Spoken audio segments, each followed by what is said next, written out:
On se retrouve donc dans Enjeux patrimoine où nous allons revenir à présent ensemble sur le crowdfunding immobilier. L'immobilier, le placement préféré des Français, peut en effet prendre différentes formes. Investissement en direct, en résidence principale ou secondaire, en SCPI, ce qu'on appelle la pierre papier, et également à présent grâce au développement des plateformes en crowdfunding immobilier. Que veut dire réellement cet investissement? Quels sont ses avantages? Quels sont ses risques? Nous en parlons avec Jérémy Benmoussa, président du directoire de Fundimo. Bonjour Jérémy Benmoussa. Bonjour. Et nous en parlons également avec Gauthier Allard, directeur général de Club Funding. Bonjour Gauthier Allard. Bonjour. Deux professionnels du crowdfunding immobilier en plateau. Vous êtes concurrents, mais en même temps parfois partenaires, ou en tout cas vous avez des visions complémentaires sur le sujet. On va détailler ensemble ce que c'est que cet investissement. Déjà, le crowdfunding immobilier, on peut peut-être tenter une première définition avec vous, Jérémy Benmoussa. Qu'est-ce que ça veut dire concrètement ? Alors, le crowdfunding immobilier, c'est un produit de placement financier par voie obligataire qui permet à des particuliers, à partir la plupart du temps de 1 000 €, de prêter une partie des apports en fonds propres nécessaires aux promoteurs et marchands de biens de l'immobilier pour leur permettre de lancer la construction de leur programme. Donc c'est toujours, là, vous avez dit obligataire et apport en fonds propres, c'est toujours selon ce fonctionnement-là, à savoir on a un projet immobilier porté par un professionnel de l'immobilier qui fait de la promotion immobilière et finalement le crowdfunding immobilier où l'argent levé va permettre un apport en fonds propres vis-à-vis de la banque ensuite pour aller chercher le complément ? Tout à fait. Le promoteur a un coût de revient théorique de 100. Il va solliciter sa banque pour obtenir le crédit bancaire. La banque va lui octroyer environ 50% de ce prix de revient. Mais pour lui octroyer ces 50%, elle va exiger du promoteur qu'il mette environ de sa poche 10% en apport en fonds propres pour permettre de débloquer le crédit. Le crowdfunding immobilier vient financer une quote-part qui est située souvent entre 60 à 70% de cet apport en fonds propres exigé par la banque. Et ce sont les particuliers qui, via une plateforme Internet, viennent directement se rassembler pour prêter les fonds, sachant qu'en moyenne, sur l'année 2020, on est sur un prêt de 800 000 € par projet. 800 000 € par projet pour le crowdfunding immobilier uniquement. Voilà, tout à fait. C'est intéressant cette façon de faire, Gauthier Allard, parce que du coup, on met du prêt bancaire, enfin d'abord du prêt bancaire, ensuite du prêt à des particuliers, mais ce prêt à des particuliers est considéré comme de l'apport vis-à-vis de la banque, c'est bien ça ? Exactement, c'est tout à fait ça. Et comme le disait Jérémy, c'est vrai que les banques financent, alors pour des opérateurs marchands de biens, c'est même davantage, c'est à peu près 80% du coût global de l'opération. Et le financement participatif intervient sur 20% donc pour compléter le financement de l'opération. Et ce qui est intéressant pour un promoteur, c'est de pouvoir faire grâce au financement participatif, davantage d'opérations. Parce qu'on imagine, quand un promoteur, notamment en région parisienne, se positionne sur un actif qui vaut, par exemple, 10 millions d'euros, donc il doit apporter 2 millions d'euros de fonds propres. Donc le promoteur ou le marchand de biens peut réaliser une opération, parce qu'il a la trésorerie pour, peut-être une deuxième, et ensuite, pour réaliser une troisième opération, il a besoin de relais. Des fonds. Exactement. Donc, historiquement, les promoteurs et les marchands de biens faisaient appel à des associés qui intervenaient du coup en capital dans les projets et qui demandaient une rémunération par rapport à la marge, ce qui était très coûteux pour les promoteurs et les marchands de biens. Et finalement, le financement participatif, même si fascialement ça paraît relativement élevé, parce qu'on est sur des taux qui oscillent entre 8 et 12%, mais finalement, ça reste moins cher qu'un associé. Et alors, c'est là où, pour bien comprendre, vous dites que les associés intervenaient avant en capital. Jérémy Benmoussa, vous nous avez parlé d'obligataire. Le crowdfunding immobilier, c'est toujours de l'obligataire, on n'intervient jamais en capital directement ? Non, le crowdfunding immobilier a vocation à faire entrer des investisseurs par voie obligataire, ce qui revêt plusieurs avantages. Pour l'investisseur, de ne pas être engagé au-delà de sa propre mise. Donc, dans l'hypothèse où une opération se déroulerait mal, l'investisseur qui investit 1 000 € restera, entre guillemets, bloqué à cet investissement de 1 000 €. Et puis, pour le promoteur, ça permet d'obtenir une source de fonds propres sans avoir, entre guillemets, les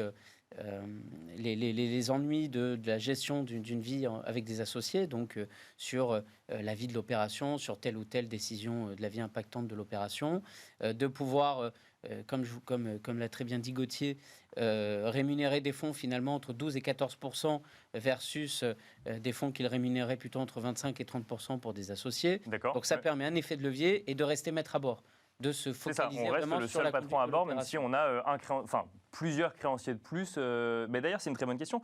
On a un créancier de plus qui est Fundimo ou Club Funding, ou on a 1000 créanciers de plus à hauteur de 1000 euros chacun, Gauthier Allard? Alors, on a beaucoup En tant que d'investisseurs. promoteur immobilier, je précise, pardon, pour ceux qui nous écoutent. Tout à fait. Alors, tout dépend des structurations. Donc, il y a des plateformes qui créent des sociétés intermédiaires qui vont venir financer le projet. Dans ces cas-là, il y a une société qui investit, donc une seule entité intermédiaire. Club Funding finance directement les projets donc, et les sociétés des promoteurs ou des marchands de biens. Par contre, il y a un représentant de la masse des obligataires, donc il n'y a pas de lien direct entre la société et les différents investisseurs. Il y a un seul interlocuteur qui est donc la plateforme qui représente la totalité, la masse des obligataires dans les discussions avec les promoteurs, dans le suivi. Donc le promoteur va faire un suivi trimestriel et ensuite les plateformes vont relayer auprès des investisseurs. Donc chacun contractualise directement avec le promoteur immobilier, mais n'est jamais en contact avec lui directement. C'est la plateforme qui prend le relais des discussions et négociations éventuelles. Exactement. Que ça corresponde à ma façon de voir l'évolution de mon investissement ou non finalement, puisque c'est pour tout le monde pareil. En fait, on choisit pas en fait sa façon de gérer selon un investisseur ou un autre. Alors, on traite effectivement l'ensemble des investisseurs dans une masse obligataire. Pour les grosses décisions, il peut y avoir des assemblées générales des masses des obligataires. D'accord, comme une assemblée de copropriétaires finalement. Exactement, ouais. Ça peut arriver, mais dans les faits, donc bien souvent, de toute façon, le projet est relativement linéaire. Bien sûr. Il y a un investissement qui est fait et ensuite une date de remboursement, donc une date de maturité des obligations, et c'est à ce moment-là où il y a le remboursement des investisseurs. Jérémy Ben Moussa, même fonctionnement du coup chez Fundimo? Alors nous, on a une approche un peu différente. D'accord, c'est intéressant de détailler les approches, bien sûr. Bien sûr. Nous, on rassemble nos investisseurs obligataires dans une SAS Créadoc. D'accord. Qui va avoir vocation ensuite à prêter les fonds aux promoteurs. Donc, et alors, du coup, les épargnants prêtent à la SAS, c'est ça? Tout à fait. La SAS émet un emprunt obligataire auquel souscrivent nos investisseurs en ligne. Une fois que la SAS a récolté l'ensemble des souscriptions et règlements, elle bascule les fonds chez le promoteur immobilier, ce qui nous permet d'entrer dans notamment les SCCV, les sociétés civiles de construction-vente, et du coup au promoteur immobilier de n'avoir à gérer qu'un seul créancier, qui est une société qui est intégralement gérée par Fundimo. Il y a une différence pour les épargnants de contractualiser directement avec le promoteur immobilier ou de contractualiser avec une SAS qui va ensuite contractualiser directement avec le promoteur immobilier. Ça change quelque chose pour eux ou... Alors, ça peut changer quelque chose. Nous, on intervient souvent sur la holding de tête. Donc, il y a un effet de garantie supplémentaire, étant donné qu'on a une garantie corporate en finançant directement la société.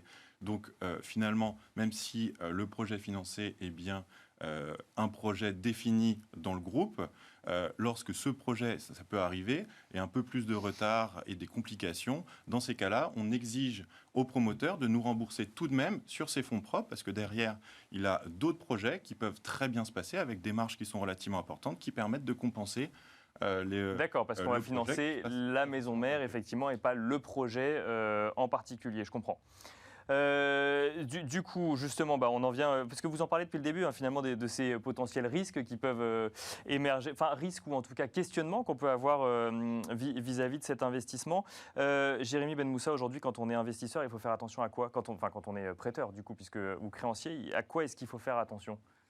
Alors, il y a plusieurs degrés, je dirais, d'attention à apporter. Déjà, avant de se rendre sur une plateforme, quand vous êtes décidé à creuser le sujet, déjà bien choisir sa plateforme. D'accord. Il y a deux éléments clés qui vont vous permettre d'orienter votre choix. Un, bien vérifier si la plateforme est régulée, puisque le métier du crowdfunding est régulé. Donc c'est quoi, c'est un agrément AMF, ça, pour le coup? Alors, c'est un agrément AMF ou ACPR. Vous avez des plateformes qui sont CIP, Conseil en investissement participatif, qui est l'agrément aujourd'hui de 95% des sociétés du crowdfunding immobilier. Et vous avez deux acteurs qui sont prestataires de services d'investissement, qui sont sociétés d'investissement, dont Fundimo, qui sont PSI, qui sont régulés par l'AMF et la CPR. Donc, en tant qu'investisseur, assurez-vous bien que la plateforme est régulée. Pour cela, vous pouvez vous rendre sur le site de l'ORIAS. Ça va changer quoi que la plateforme soit régulée? Elle a mis en place... On est sûr de récupérer ses fonds à la fin ou... Si seulement. Non, c'est plus compliqué que ça. Si seulement. Encore que aujourd'hui, on en reparlera peut-être après, mais l'historique de performance est très bon sur le marché, mais ça permet d'avoir affaire à des professionnels qui ont été audités par l'autorité des marchés financiers, qui ont mis en place des procédures, qui ont aussi une procédure de gestion extinctive dans le cas où la plateforme viendrait à faire faillite demain. Et puis, ça permet d'avoir affaire à une plateforme qui est contrôlée régulièrement par le régulateur. Ok. Voilà, ce qui n'est pas le cas d'une plateforme non régulée qui peut du coup sortir un peu. Donc on fait attention à sa plateforme et ensuite Voilà. quand on veut investir concrètement dans l'immobilier, moi il y a une question que je me poserais, c'est donc parce qu'on le rappelle, c'est vrai que ça sous-tend dans nos discussions, mais on investit dans des projets qui n'existent pas. On investit dans des projets qui ont vocation à émerger finalement de terre. C'est bien ça, c'est systématiquement ça. Oui. Pas forcément, là je sens que oui, non. Pas tout à fait, c'est des projets qui sont existants et c'est d'ailleurs l'avantage de financer via des plateformes de crowdfunding des projets immobiliers, notamment la classe des marchands de biens. Donc on achète des immeubles qui sont déjà bâtis. Qui sont déjà bâtis, d'accord, c'est pas seulement sur plan. Okay. Ça représente un peu plus de 50% du volume du marché du crowdfunding immobilier. Donc on ne finance pas simplement des promoteurs qui vont construire complètement donc un bâtiment neuf sur un terrain nu. Donc il y a aussi donc il va rénover ou les marchands de biens vont d'accord. rénover, ils vont réaliser des travaux relativement importants, ils peuvent restructurer complètement un immeuble pour ensuite le revendre soit à la découpe, soit en bloc à des investisseurs institutionnels. Et donc quand on analyse ce type de projet, il faut être assez vigilant. Donc il y a des risques. Il y a un risque de commercialisation. Est-ce que le promoteur ou le marchand de biens va réussir à vendre au prix indiqué? Et il y a également un risque de travaux. Est-ce que le marchand de biens ou le promoteur a réussi à bien calibrer le coût travaux de l'opération? Et il y a également un troisième risque, juste pour finir, un risque administratif qui est donc l'obtention des permis de construire et de toutes. D'accord, effectivement. C'est-à-dire qu'en fait, le financement arrive donc avant l'application réelle des travaux. Et donc là, il y a également un risque que ça n'ait pas lieu. Mais bon, donc dans ces cas-là, on se fait rembourser directement. Alors, pour compléter.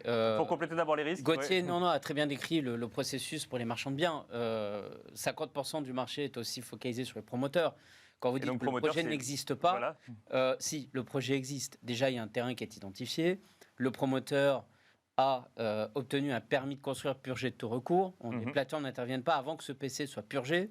Donc administrativement... Donc purgé de tout recours, ça veut dire qu'il n'y a plus rien qui peut se mettre entre le promoteur et le fait que l'immeuble sorte de terre, c'est ça? Voilà, il n'y a plus de risque. Le risque administratif n'existe plus. D'accord. Donc administrativement, le projet existe bien. D'accord. Oui, je parlais concrètement, je parlais visuellement moi. Mais donc si demain vous êtes investisseur en crowdfunding et vous vous rendez devant le foncier objet de l'opération, vous allez avoir deux cas.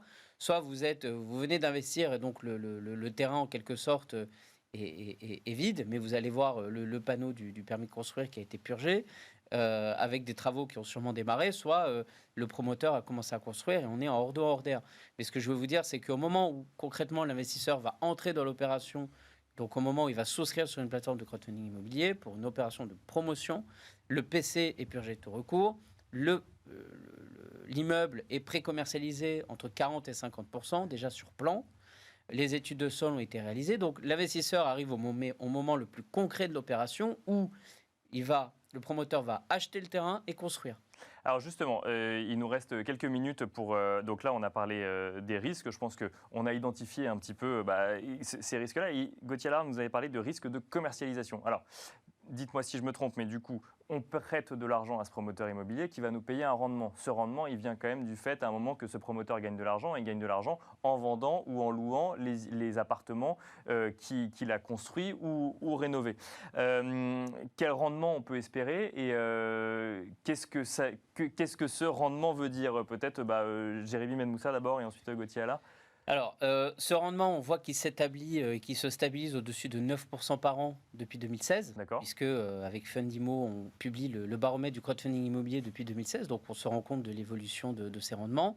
C'est un rendement qui, effectivement, est en face d'un risque. On observe à l'inverse sur ce risque. Plus le rendement est élevé, plus le risque est élevé. Ça marche comme sur les marchés financiers C'est la même mécanique. Ce qu'on observe en revanche sur la performance, c'est que l'investisseur a prêté à plus de 9% depuis 2016 et qu'en face de ça, le taux de perte est de 0,1%. Donc le risque est aujourd'hui très bien. Est-ce qu'il y a un risque de ne jamais revoir son argent?